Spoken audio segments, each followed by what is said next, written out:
John here from FPV Australia. We thought we'd bring you a new segment. We'll try and do this on a semi-regular basis, and we're going to call it On the Couch. For obvious reasons, we're on the couch, right? And with me today on the couch, I've got Jason. Cheers, Jason. Cheers, John. Welcome to the couch. Thank you. We're just sitting here having a few beers. We've been out flying some drones and whatnot else. Before we get into our little chat on the couch, there's only one condition when you sit on our couch. You've got to wear one of our hats. Very happy to wear it. There you go. Welcome to the clan. So, Jason here is a drone pilot. Jason, you hit the drone industry, what, about 2.5 years ago? Yeah, February 2015 I got certified. Now that was, we weren't long in the game back then. We launched in about September 2014. I believe you were on the first Adelaide course. First Adelaide course, yes, correct. First Adelaide, so back to 2015. So you've been in a little while now doing your thing. Yeah. What is it you do? What's your calling in the drone industry? Where do you sit? We sit more on the motorsport and agricultural side. Motorsport, tell me about that. Motorsport, okay. Well, tell them about that, because I sort of know about that. Yes, you do. We cover a lot of the Australian Off-Road Championship. To the point that this time last year we were on the track to Alice Springs for the Fink Desert Race. Fink. If you don't know what Fink is, oh man, Fink's crazy, man. It is a nutter. If you don't know what Fink is, jump on Google and Google Fink, right? F-I-N-K-E, Yep. Fink. It's in a little place in the middle of nowhere. And you know those radio-controlled Tamiya cars, right? They look like them, don't they? Those just buggies. a lot bigger and a lot more. What do they call them? They got trophy trucks. Trophy trucks, that's it. With a mad suspension that's like... But dudes get in them and rocket across the desert in some stupid speed. And from memory last year when you were there, that dude was doing... What's his name? He was doing both... Toby Price. He was doing the Ironman. That's right. He was doing both cars and bikes or something. So he left Alice and come up in the trophy truck. Yep. He got to Fink, he got out of that truck, jumped in a plane, flew back down to Alice Springs, That's mad. got changed, jumped on his bike and come back up. All right, so that's crazy in itself. But let's talk about what you... So you were in Fink last year. Yep. All right, so you do motorsport stuff. So what are some of the challenges for someone out there watching this who's thinking about branching out into different parts of the drone industry? What's some of the challenges you faced in the middle of the desert out near Alice Springs trying to capture this race? What are some of the things? Batteries. So battery management, because obviously management was massive. you weren't staying in like the Mercure Hotel, right? Oh no. Sleeping in a no swag. such thing as a PowerPoint out there. So how did you manage batteries? Tell me about that. We actually set ourselves up in solar using pure Synwave inverters. Well, I mean, good place to be, right? Middle of the outback's a lot of sun, right? Oh yeah. Like cold at night? Extremely cold. Yeah, right, okay, Extremely cold. Warming batteries up consisted of leaving a car running and having the heaters running on the floor. Yeah, right. So, okay, hang on a minute. So not only have we got to manage charging these batteries, and what are we talking about? Inspire Pros, yes. Inspire Pros. So not only have we got to talk about charging these batteries in the middle of nowhere and managing that, but you've also got to worry about keeping them warm because they go into those, too cold battery can't take off. They won't start. Bloody hell. Right, so we got that. Now, I've been out in the outback with my family camping. The dust out there is like talcum powder. How does a drone cope in that environment?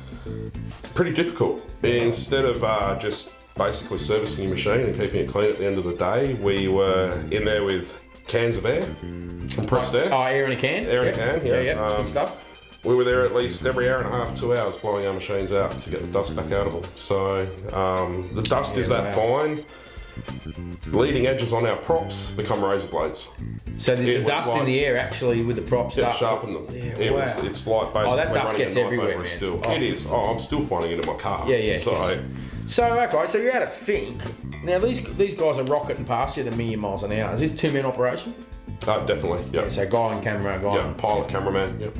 Yeah, right. And you are in sync. There is no 99.9%. You are 100% in sync. Well, you can't say to the dude, hey mate, turn around and go back and do it again. There's none of that. I didn't get the shot, right? As much as those guys would probably love to go back and do it, it's not going to happen. You get one chance. So that's your niche, is the motorsport. That's what you do? Yeah, motorsport and agriculture. Right, and I think you do jet boats too, right? Yeah, we've covered... Crazy, mate. Again, if you haven't seen jet boats race, it's a closed circuit inland in like a little riverbed thing that's, I don't know, probably 8 inches deep. About 2 foot deep at the deepest. They're maniacs. They're just absolutely insane. Funny you mentioned the name Maniac. There is a boat out there in the jet boats that's pushing out about 1,400 horsepower.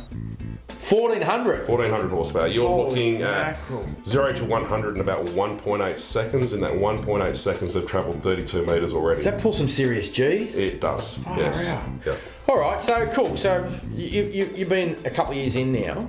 So have you had some advice for someone watching this? So maybe someone who's either just done our certification course or maybe is thinking about doing our cert, or even better, the person who we select for our upcoming scholarship that you know about. Yep. If you had some advice to give to them, what would it be? Like they're just breaking into the industry. You've been here 2.5 years now. Give them some of your experience. What would the advice be? Oh, the advice would have to be is think outside the square. So think outside the square. So when I started in February 2015 after doing the course, I never thought that I'd be doing motorsport. Most people, when they think drone, they think real estate, right? What happened with us is we got out and started flying around one day. A mate of ours decided to bring his little radio controlled boat out and we started chasing it around. Low altitude passes. Yeah, right. So you went out and spent some of your own time and effort to just see what you could come up with. We spent a lot of our free time to create money time. Right. So when you say think outside the square, I mentioned before, we all know when people think drone, they think real estate, right?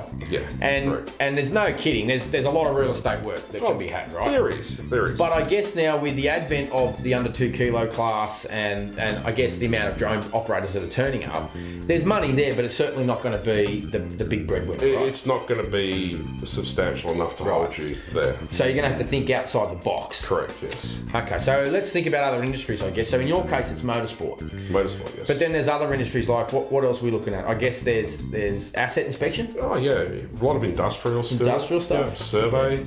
Yeah, construction. I know there's a company here in Canberra. There's a new light rail, or the train set they're calling it, through the middle of Canberra. And I know the guys that have got the contract for that. Yeah, and so they get areas of that. Some of them, the programs that run, they can go and put those machines up in the air in that same spot every time to create a time lapse photo. So would you agree with me? I've said all along that the drone industry is a plug into other industries. Is that a fair comment? Oh, it is. The industry's thriving. If you can follow the technology, it's going to take you a very long way. Well, that was going to be my next question. So you've been in 2.5 years. So that's the advice. We'll just finish on that. So the advice would be, if you're getting into the industry, think about what other industries can benefit from the drone industry, and maybe your own experiences in those industries that you could plug into, right? Oh, correct. Okay, cool. So now you've been in 2.5 years and everything's rolling. When you wake up in the morning, you fire up your laptop and you jump on looking at all things drone, what goes through your mind about where we're going in this industry?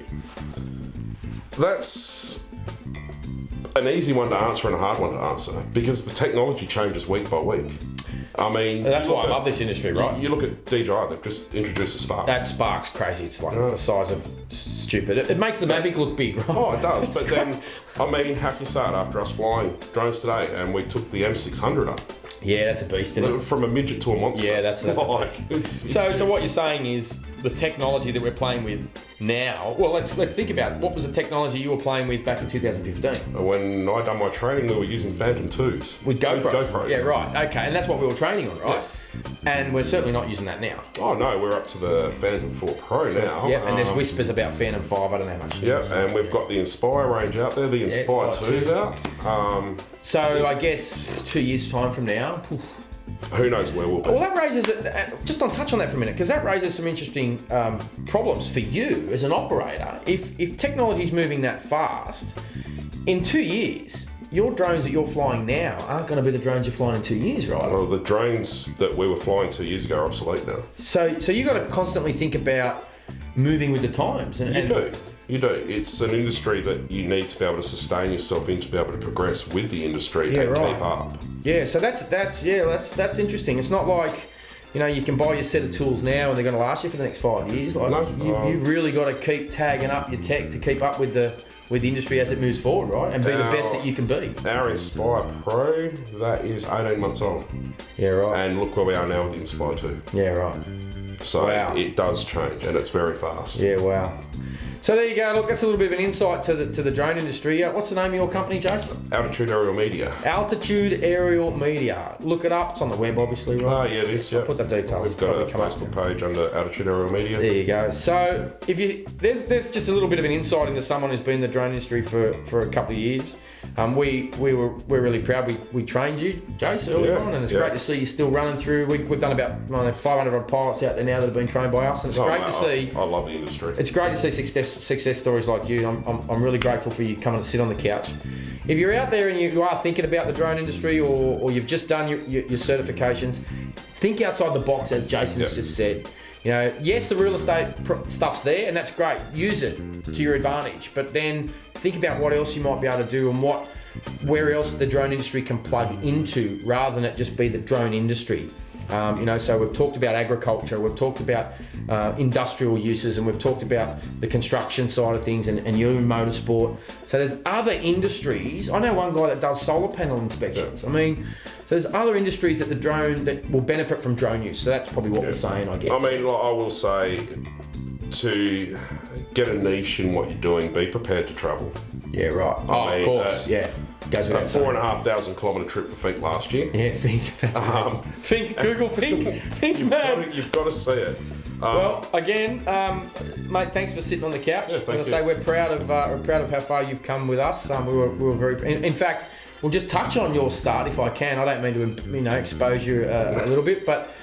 You were one of the reasons why, or you were the reason why we started the Train Now, Pay Later scheme. Yeah. Tell us about that. What happened back in 2015? I come across a few issues after some unforeseen circumstances that happened in the state that was wasn't very good. Bushfire? Bushfire, yes. So bushfire came through and put Jason on the back foot. Yep. And you rang me up and we had a bit of a chat about, because you wanted to be trained and you were all ready to kick off, and all of a sudden you had financial issues. Everything went pear-shaped. It went pear-shaped. And so I hung up the phone from you, and I remember it. I remember it really well. I hung up the phone and I thought, I need to help this bloke, because it was just an unfortunate, for want of better terms, shitty circumstances that put you where you were. And so we allowed you to come on and get trained. Yep. And then you paid the course off in due time. In due time, yes. And that kicked off and we thought, you know what, we can do this for everybody. So it's now part of our staple. And I've noticed that a couple other flight schools have jumped on board, and that's okay. That we now offer our students the ability to pay a deposit, come and get trained, and then pay that off over a period of time, and it helped you get started. I did.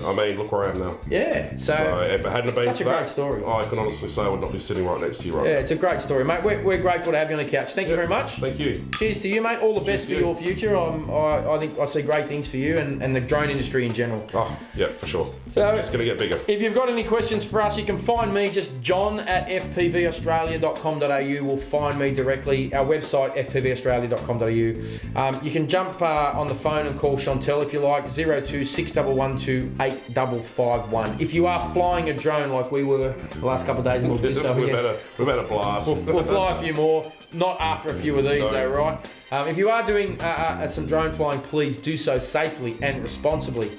Until we meet again next time, safe skies for all. Safe skies. Cheers.